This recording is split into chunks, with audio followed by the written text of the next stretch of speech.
Welcome back to Schroth DC. We had another intensive session here with Sophie. Sophie came all the way down from New York to join us for this week, and I just wanted her to share with you her experience and just try to get some of her feedback in terms of what her journey's been like. So Sophie, when were you diagnosed with scoliosis? Yeah, so I was diagnosed when I was 13 by a yoga teacher. Didn't officially get it checked out again until years later, but 13. Okay. And then how did you come across the Schroth method, and how did you find us? Yeah, I was looking at photos and I was like, when I was 18, I was like, ooh, I really gotta do something like this about this. And so when I was looking online, a lot of people they're like, yeah, it's just something that you have to live with. And then I eventually came across just kind of a niche area online that was like, actually, there is something that does work. And then you guys, so I had been somewhere before this for Schroth. And that was back when I was 18. Tried it for a bit, but was having a really hard time really connecting to the exercises and being consistent. So I did a lot of research, both the places. I was like New York and then further out, came across this place and was really drawn to it. Awesome. And then have you tried other therapies before, like chiropractics or other general PT before coming here? And how has this Schroth method been like different for you in that aspect? Yeah, so I've done PT before over in New York, and that was for just my general posture. That was you do it every single day with I work at a desk, so I have bad posture like that. And then I'd done, as I mentioned, like another Schroth person. And then I've done a few other kinds of massages before in my life. Okay, and then, so this, like the Schroth method was like much different probably than some of the general exercises, like the connections here. Like, have you noticed just being here in the 4 days, 3 or 4 days, any improvements that you've noticed in like your pain, your posture, your connection to your body? Anything different for you? Yeah, so when I came in here, I felt pretty disconnected from my body. I felt really heavy on my right side because that's the way that my curve is, as well as an achiness that you can call pain, in my right side. When I was sitting down, standing up, and now it's day 3. I've done like an intensive, so it's been a lot of time each day, and came in today, and already somehow I do not have any pain anymore. That's awesome. That's so sweet. Yeah. I know. I'm like, that's crazy. So.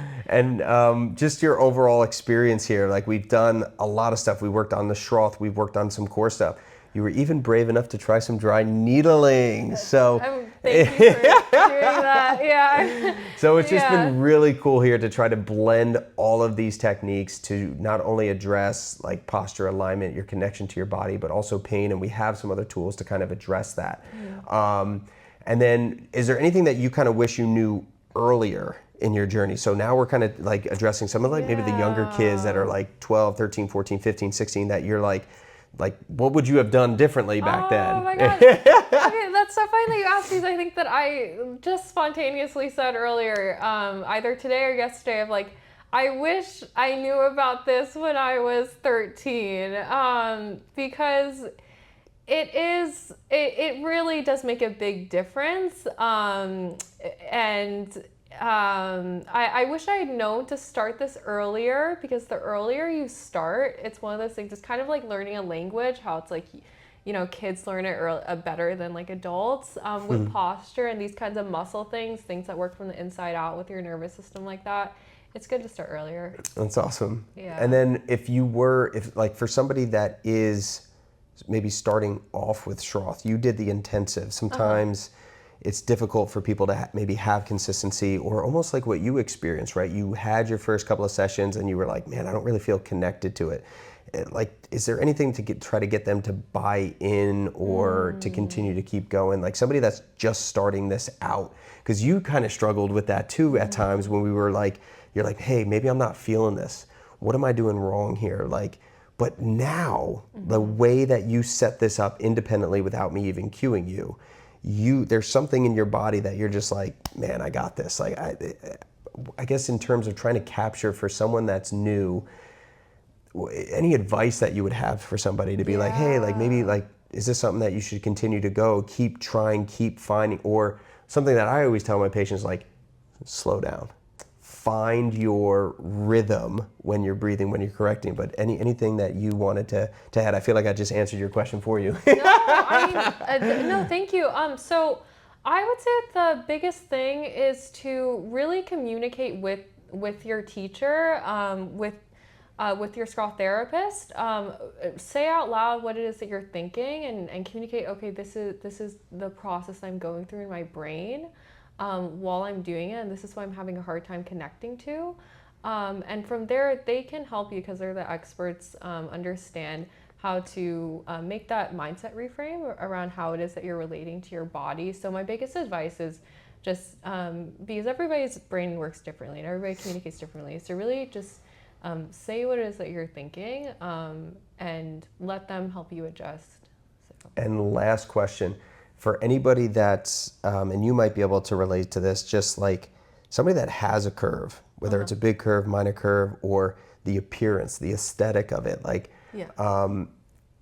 just kind of moving forward in life long term, that management, like any recommendations or advice that you can take away from this weekend to like share with them in terms of like staying active or like the connection there, anything that you would have regarding that?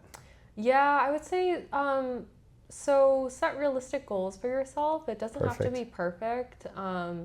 If you think it has to be perfect, you might find yourself being too hard on yourself or that kind of thing. But as long as you know the value in it, you have the right foundation, you've been to someone who helps you know that foundation of the exercises to do, and then you have realistic goals, it should be something that you can keep up consistently. Awesome. Sophie, thank you so much. Thank You're a pleasure to work with. you. This was an awesome experience. Again, if you're interested in our intensive programs, check out our website. Feel free to give us a call here, chat. We're happy to just give you as much information as we can.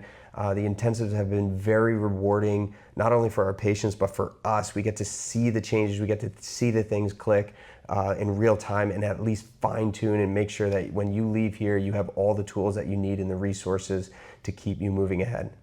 Thank you. Thank you.